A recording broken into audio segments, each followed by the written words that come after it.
কাকে ভয় পাচ্ছ? সমাজকে? সমাজে লোকে কি বলবে ভেবে পিছিয়ে যাচ্ছ আজ। কিসের এত চক্ষু লজ্জা তোমার? এই লোকগুলো তোমার বিপদে তোমায় খাওয়াবে?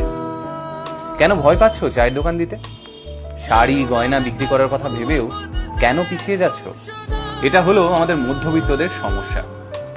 আমরা গ্র্যাজুয়েশন পাস করব, তারপর চাকরির চেষ্টা করব, দরজা দরজা কাজের জন্য ঘুরবো, অথচ নিজের পাড়ার মোড়ে একটা দোকান খুলবো না। কেন? চক্ষু লজ্জার ভয়, আত্মীয় স্বজনরা কি বলবে সেই ভয়। আমি মোটর মেকানিক হব না, চায়ের দোকান খুলবো না, মুদিখানা দোকান দেব না, শাড়ি কসমেটিক্স বিক্রি করব না, কারণ এগুলো ছোট কাজ।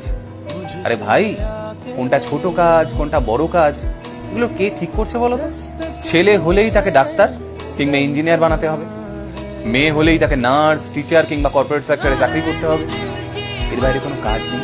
আমাদের এই মধ্যবিত্ত মানসিকতা থেকে বেরোতে হবে।